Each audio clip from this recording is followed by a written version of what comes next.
नमस्कार दोस्तों, इस वीडियो में आप सभी का स्वागत है। तो जैसा कि अगर आपने मेरी पिछली वीडियोस देखी होंगी तो आपको पता होगा कि आज ये हिंदी व्याकरण की हमारी 7वीं क्लास है और इस क्लास में हम जो टॉपिक डिस्कस करेंगे वो है संधि। संधि एक ऐसा टॉपिक है जो मैक्सिमम हर परीक्षा में पूछा जाता है। अगर आप TET, C TET, D triple S P इस तरह की परीक्षाएं दे रहे हैं तो वहाँ पर इस टॉपिक से 3 से 4 नंबर के प्रश्न देखने को मिलते हैं। तो उस दृष्टि से भी ये महत्वपूर्ण टॉपिक है। अगर आप स्कूल में पढ़ रहे हैं तो यदि आप स्कूल में छात्र व छात्राएं हैं तो उस दृष्टि से भी ये टॉपिक जो है बहुत ही महत्वपूर्ण है।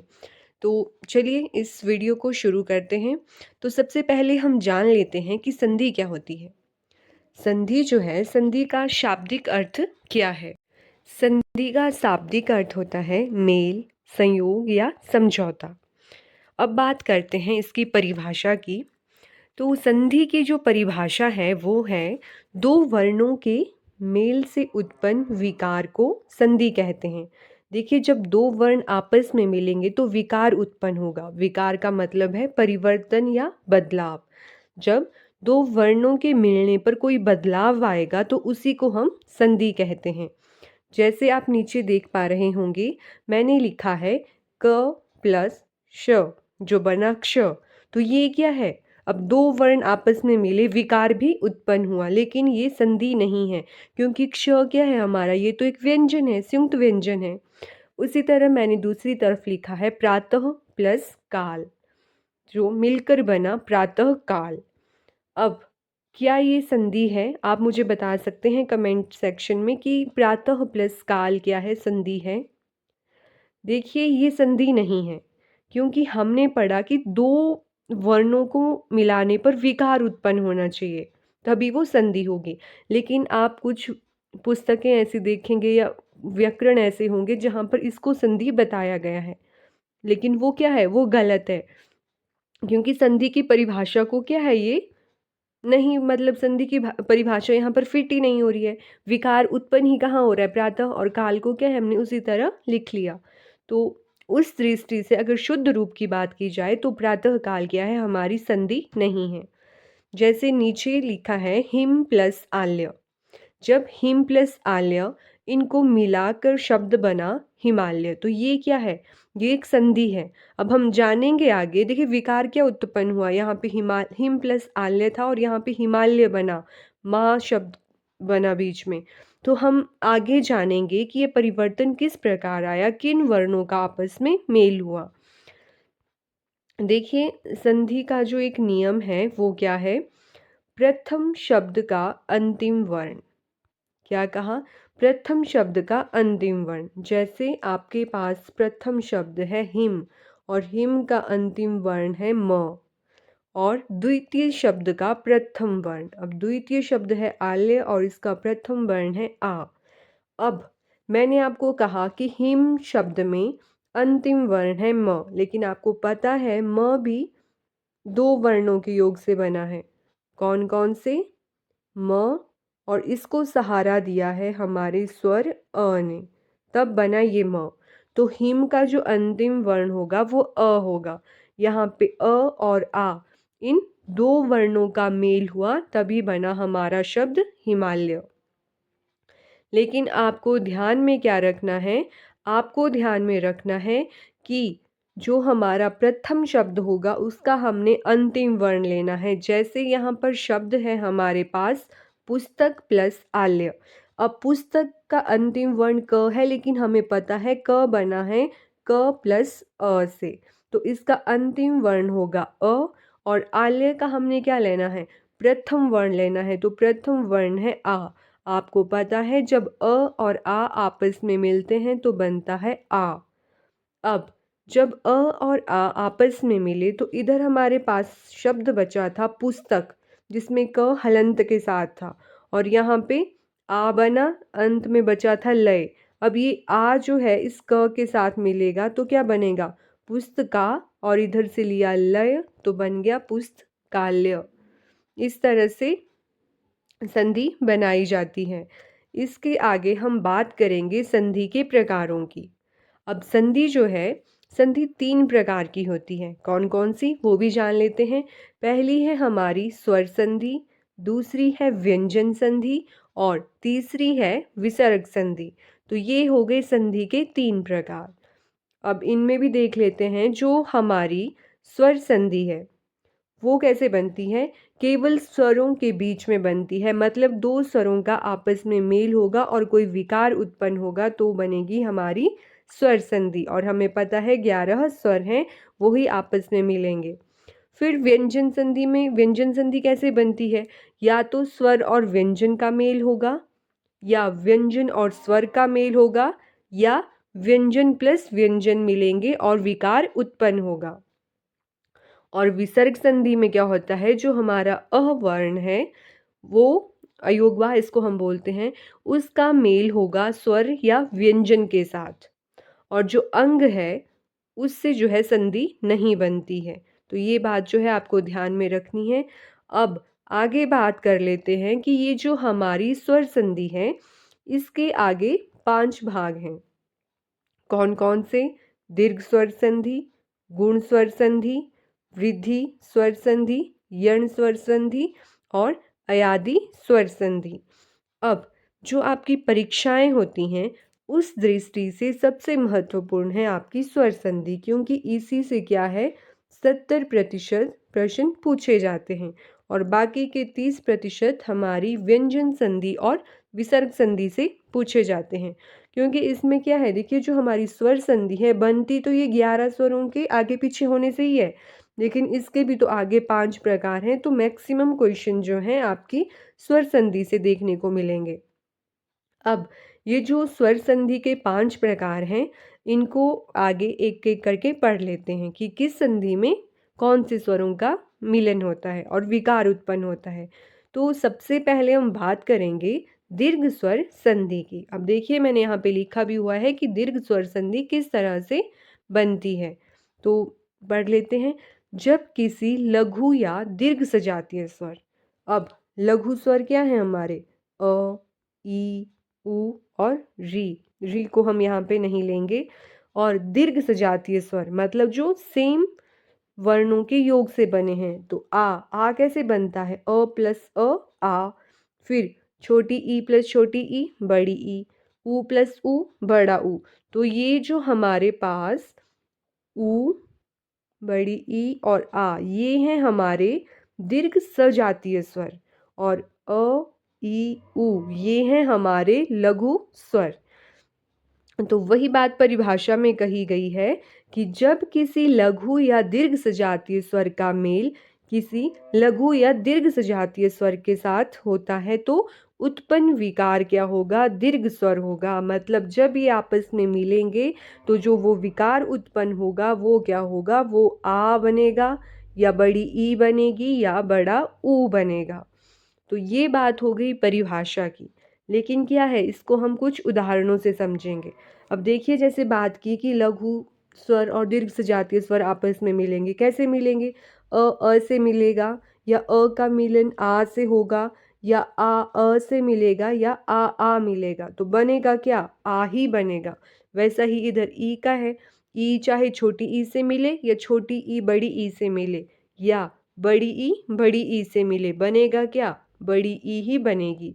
क्या बनेगा, दीर्घ स्वर ही बनेगा। तो इसको सबसे पहले देख लेते हैं। एक उदाहरण लिया है यहाँ पे, परम प्लस आत्मा।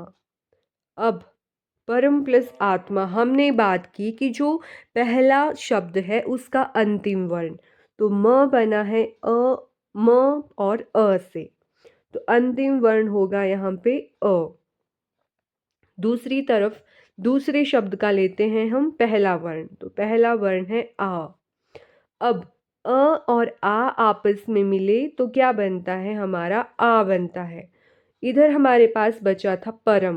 परम कैसे बचा था, म में से अ को हमने निकाल लिया था तो म बचा था हलंत के साथ, और इन दोनों को मिलाकर बना आ, और इधर बचा था त्मा, क्योंकि आ को हमने ले लिया था। अब ये जो आ है ये क्या है, स्वर है, और इधर हमारे पास म क्या है, व्यंजन है जो बिना स्वर की सहायता से है। तो जब इसको हम जोड़ेंगे तो ये आ क्या है, ये सहारा देगा म को, मतलब म पूरा हो जाएगा स्वर के साथ। तो जब म के साथ म आ के साथ मिलेगा तो माँ बन जाएगा, तो शब्द बनेगा परमात्मा। क्या शब्द बनेगा? शब्द बनेगा हमारे पास परमात्मा। एक और उदाहरण देख लेते हैं। जैसे हमारे पास शब्द है दक्षिण प्लस अयन। अब यहाँ से अ लिया, यहाँ से अ लिया, तो बना आ, और इधर बचा दक्षिण हलंत के साथ, और इधर अ ले लिया था हमने तो बचा यन, ये बचा आपका यन। अब शब्द बनाएंगे तो ये आ इस ण के साथ लगेगा, ये बनेगा दक्षिणा, और यहाँ पे बचा यन, तो ये बन गया दक्षिणा यन। उसी तरह आगे एक और शब्द है दिव्य प्लस अस्त्र। अब य किससे बना है? य हलंत के साथ और अ, इधर से भी लेंगे हम अ, तो ये बन जाएगा आ। और इधर बचा हमारे पास दिव्य हलंत के साथ, साथ में आ गया आ, और इधर बचा था स्त्र। अब शब्द कैसे बनेगा? ये आ इस य के साथ मिलेगा और शब्द बनेगा हमारे पास दिव, आ य के साथ मिला मिला तो बना या दिव्या, और लास्ट में बचा था हमारे पास त्र, दिव्यास्त्र। तो क्या बनेगा इसका संधि जब हम करेंगे तो ये बनेगा दिव्यास्त्र। आप अपनी जो उत्तर पुस्तिका है उसमें करेंगे, फिर यहाँ पे मिलाएंगे कि आपने ठीक किया या नहीं। अब इसके बाद देख लेते हैं ई और बड़ी ई का मिलन। जब ई और बड़ी ई से होगा तो हमारे पास बनेगा क्या? हमारे पास आएगा बड़ी ई। अब इसको भी उदाहरण के साथ समझ लेते हैं। जैसे शब्द है हमारे पास कपि प्लस इश। अब यहाँ पे कपि प को के साथ क्या? छोटी ई है, तो लिखा हमने छोटी ई प्लस बड़ी ई, ये तो बन जाएगा बड़ी ई। और यहाँ पे बचा हमारे पास कप, प में हलंत, क्योंकि ई को हमने निकाल लिया है, जो अंतिम वर्ण है उसको हमने ले लिया है, और यहाँ से भी हमने बड़ी ई को ले लिया है, तो शब्द इधर बचा है आपके पास अक्षर श। अब जब इन दोनों को मिलाकर हमारे पास यहाँ पे बड़ी ई आई, तो जब इसका अब हम शब्द बनाएंगे तो क्या होगा? ये जो बड़ी ई है ये इस प के साथ मिल जाएगी और हलंत को हटा देगी, तो शब्द बन जाएगा कपि प्लस श, ये बन गया आपका कपिश। उसी तरह यहाँ पे शब्द है अगला अधि प्लस ईश्वर। अब यहाँ से भी क्या निकलेगा? हमारी छोटी ई निकलेगी, और इधर हमारे पास बच जाएगा अध, ध बचेगा हलंत के साथ, और यहाँ से भी हम बड़ी ई को ले लेंगे और शब्द बच जाएगा हमारे पास स्वर। अब जब ये दोनों आपस में मिलेंगे तो बड़ी ई बन जाएगी, और जब इसका हम शब्द बनाएंगे, अब ये बड़ी ई ध के पास जाएगी, तो ये क्या बन गया? ये बन गया हमारा, जब बड़ी ई ध के साथ जाएगी तो ध के साथ ये मात्रिक रूप में आएगी इस तरह से, ये बन गया अधि, और ये तो हमने ई बना दिया, लास्ट में बचा स्वर श व र, तो इसका क्या बनेगा? इसका बनेगा हमारे पास अधीश्वर। अब साथ में ये भी देखिएगा कि ऊपर रेखा का प्रयोग कहाँ पर होगा? ध के ऊपर नहीं होगा, अ के ऊपर नहीं होगा, श के ऊपर नहीं होगा, तो ये बना अधि प्लस ईश्वर को जब मिलाएंगे तो हमारे पास बनेगा अधीश्वर। आई होप आपको समझ आ गया होगा। इसके बाद देखिए जब ऊ और बड़े ऊ का मिलन होगा तो बनेगा बड़ा ऊ। अब इसको भी शब्द के साथ समझ लेते हैं। जैसे हमारे पास यहाँ पे शब्द है विधु प्लस उदय। अब विधु में लगी है छोटे ऊ की मात्रा, तो ये स्वर आ जाएगा हमारे पास यहाँ से, और इधर से आ गया ऊ। अब छोटे ऊ का मिलन हुआ तो बना बड़ा ऊ, और इधर बचा हमारे पास विद शब्द हलंत के साथ, क्योंकि हमने जो स्वर था उसको निकाल लिया है, और इधर से हमने ऊ को ले लिया तो हमारे पास दय बचा था। अब जब इन दोनों को मिलाकर बड़ा ऊ आया तो ये मात्रिक रूप में ध के साथ जुड़ेगा, और ये बनेगा वि धु। और इधर बचा था दय, तो ये क्या बन जाएगा? ये बन जाएगा हमारा विदुदय। इसी तरह से अगला शब्द है उसको भी देख लेते हैं। अगला है हमारे पास गुरु प्लस उपदेश। अब ये है गुरु, अब यहाँ से ये किससे बना है? ये बना है र प्लस ऊ से। तो यहाँ से हम लेते हैं पहले शब्द का अंतिम वर्ण। तो अंतिम वर्ण क्या है? ऊ। तो ऊ ले लिया। और दूसरे शब्द का लेते हैं हम प्रथम वर्ण, तो वो ये वाला ऊ हमने ले लिया। और लास्ट में बच गया हमारे पास उपदेश बचा। अब जब ये दोनों ऊ आपस में मिले तो बड़ा ऊ बना। अब जब ये इसका हम शब्द बनाएंगे तो क्या होगा? ये ऊ इस र के साथ मात्रिक रूप में आएगा, और आपको पता है बड़े ऊ की मात्रा लगती है इस तरह से। तो ये जोड़ लिया, लास्ट में बचा था पदेश। तो इसका शब्द बना हमारे पास गुरुपदेश। ये देख सकते हैं आप यहाँ पे गुरुपदेश। इसके बाद अगला शब्द है भानु प्लस उदय। तो न का आपको पता है यहाँ पे ये बना है न और अ से, और इधर से लेंगे हम, सॉरी, ये बना है हमारा न प्लस ऊ से, और इधर से भी हम ऊ ले लेंगे। ये दोनों मिलाकर बनाएंगे बड़ा ऊ। और इधर हमारे पास क्या बचा था?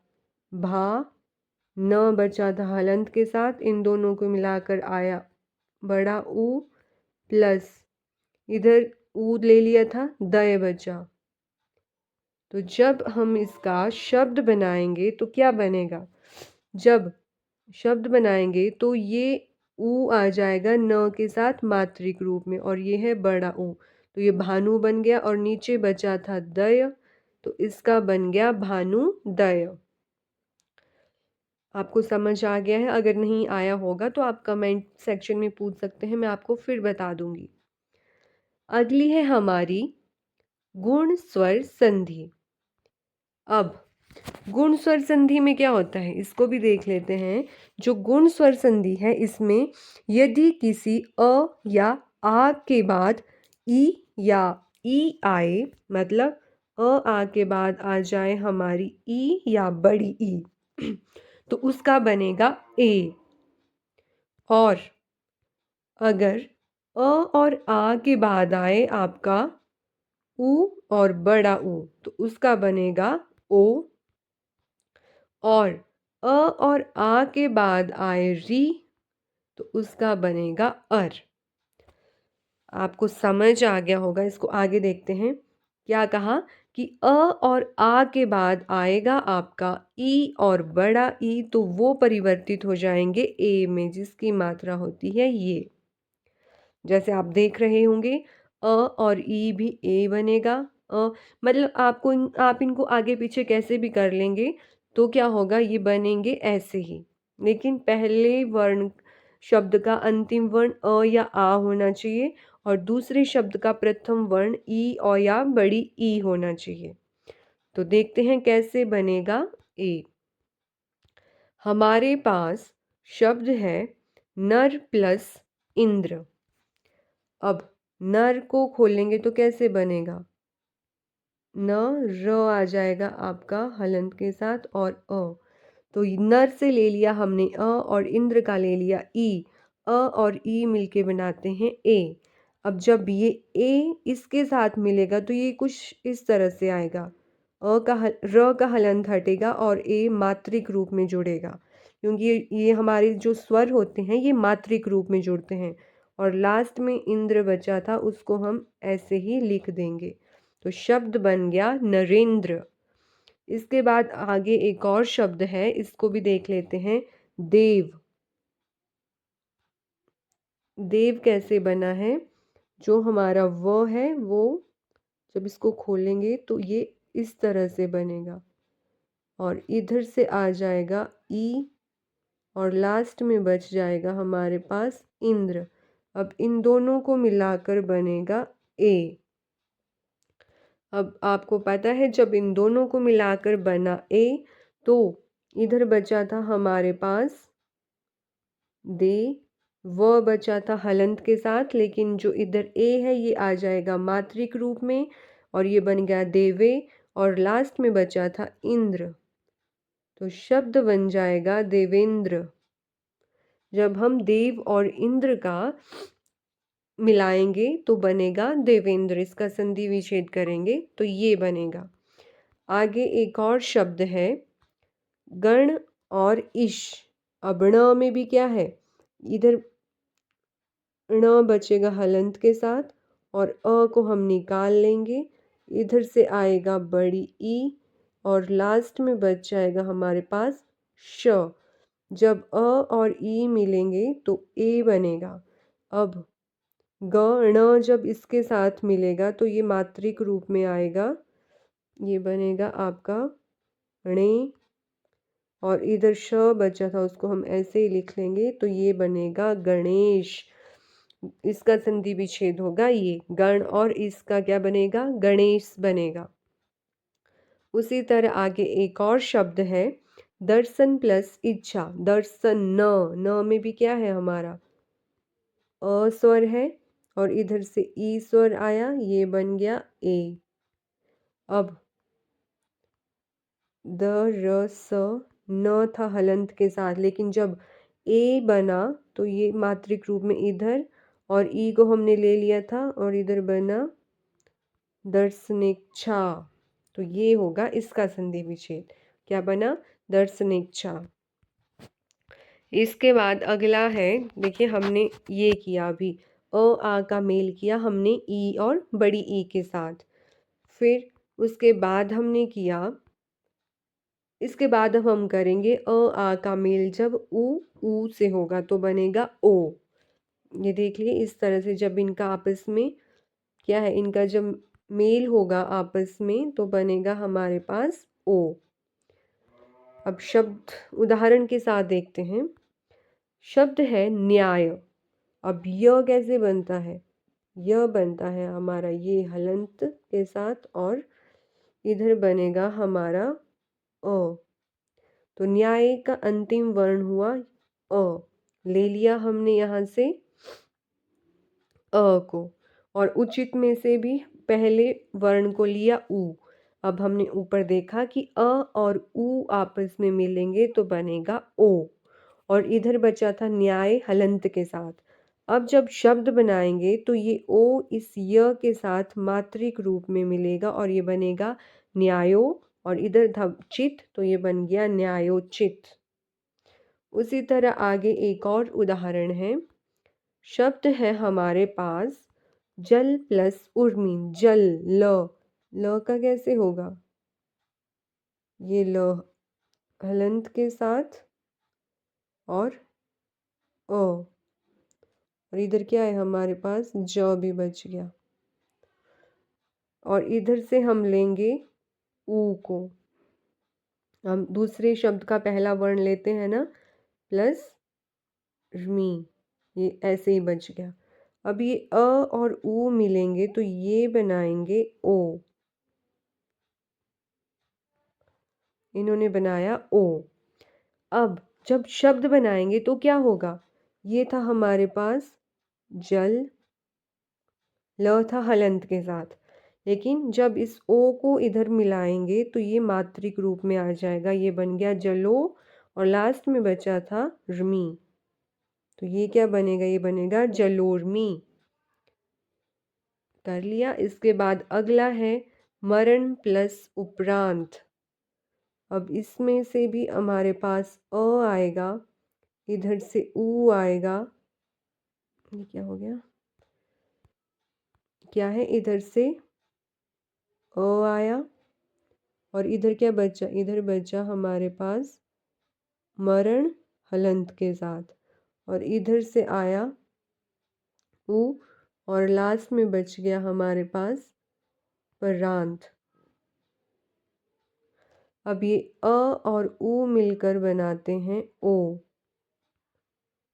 बनाया, और लास्ट में जो परांत था वो वैसे ही आ जाएगा। और इधर मरण, ण हमारा हलंत के साथ आ जाएगा। अब जब इसको हम जोड़ेंगे, शब्द बनाएंगे तो क्या होगा? ये बन जाएगा मरण। अब ण के साथ था हलंत, लेकिन अब हम इसको जोड़ रहे हैं तो ण के बाद स्वर है ओ, तो जब ये इसके साथ जोड़ेगा तो ये मात्रिक रूप में आएगा। और जो लास्ट में परांत था वो ऐसे ही आ जाएगा। तो शब्द बना हमारे पास मरणोपरांत। मरण प्लस उपरांत की जो संधि हमने बनाई वो बनी मरणोपरांत। उसी तरह आगे एक और शब्द है, इसको भी देख लेते हैं। लोक प्लस उक्ति। लोक, क को खोला तो ये अ स्वर के साथ था, हलंत लग गया, यहाँ पे अ आ गया। उक्ति में से हमने ऊ को लिया, प्लस ती हमारे पास ऐसे ही बच गया। अब अ और ऊ का हमें पता है, ये बनेगा ओ। और इधर हमारे पास क्ति वैसे ही बच गया। और इधर भी क्या है?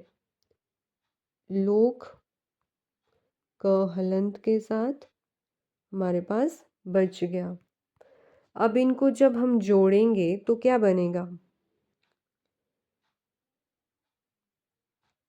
लोक, क था ऊपर हलंत के साथ, लेकिन जब शब्द बनाएंगे तो ये ओ क के साथ जुड़ के मात्रिक रूप में आएगा और ये को बन जाएगा। और लास्ट में था अक्ति, तो ये वैसे ही ये बन गया लोकोक्ति। तो लोक प्लस उक्ति की जब हमने संधि बनाई तो बना लकोक्ति। देखिए, जब हमने अंतिम वर्ण और प्रथम वर्ण को मिलाया तो विकार उत्पन्न हुआ और ओ हमारे पास बना और लास्ट में शब्द बना हमारे पास लोकोक्ति। अब अगला था, हमने इसमें देखा था कि ये तो हमने बात कर ली। अ आ जब हमारे ई के साथ मिले, ऊ के साथ मिले। अब हम बात करेंगे कि जब अ आ री स्वर के साथ मिलेंगे तो किस तरह से विकार उत्पन्न होगा। तो चलिए देखिए, अ का री के साथ मिलन हुआ, अर बना। आ का री के साथ मिलन हुआ, अर बना, लेकिन साथ में क्या लगा? हलंत।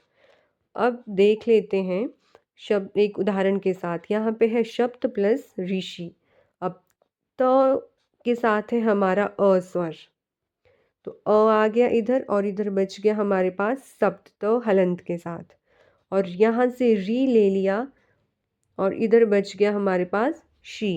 अब अ और री को मिलाकर बना अर। इधर हमने देखा कि जब अ और री आपस में मिलते हैं तो अर बनता है।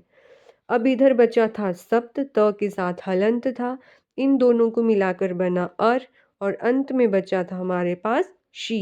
अब जब इनका शब्द बनाएंगे तो क्या होगा? ये जो अ है ये अ त के साथ मिलेगा और सप्त बन जाएगा पूरा। अब यहाँ पे बचा आधा र और लास्ट में बचा शी।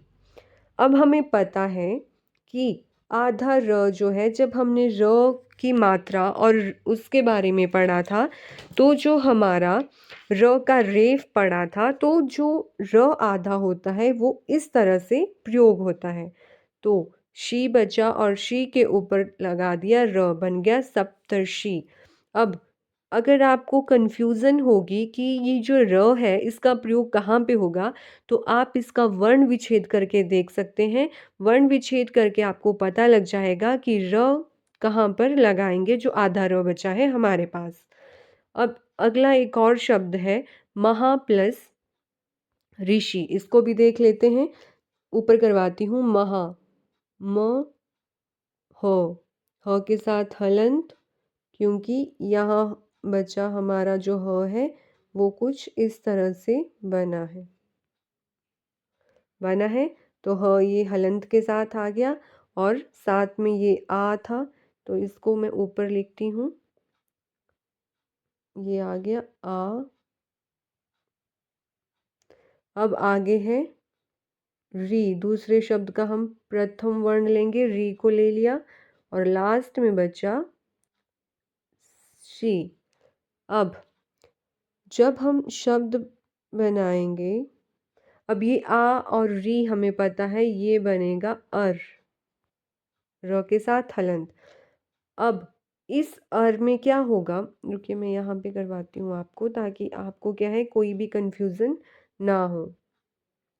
आ और री का बना अर,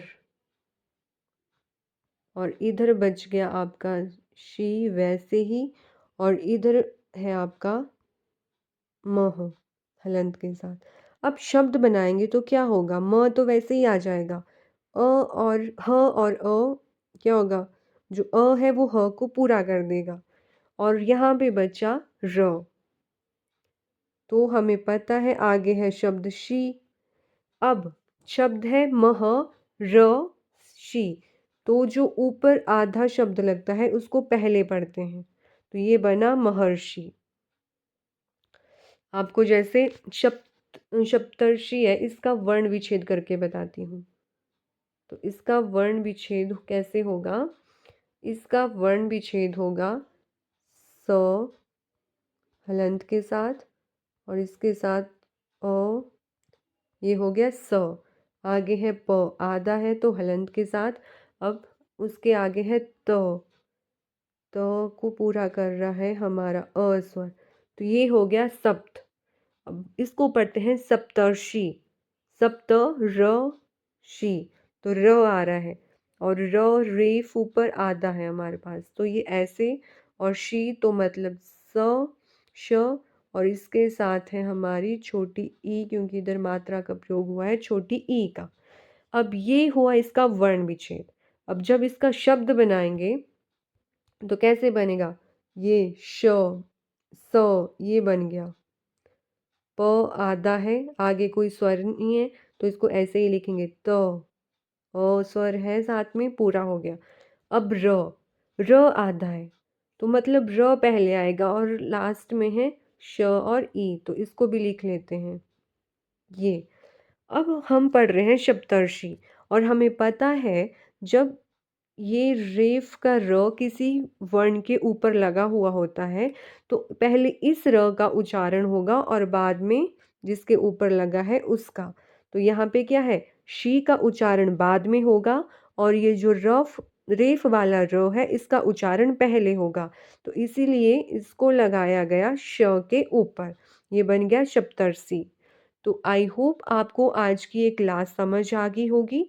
और आपको यदि आज इस क्लास में हमने कौन कौन सी संधि की, हमने की दीर्घ संधि, उसके बाद हमने गुण संधि, गुण स्वर संधि के बारे में भी देखा।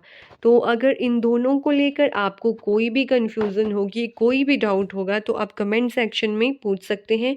मैं फिर से आपकी क्लास लेकर आपको ये टॉपिक क्लियर करवा दूंगी।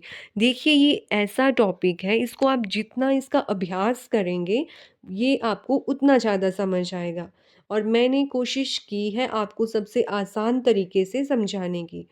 तो इसी के साथ धन्यवाद।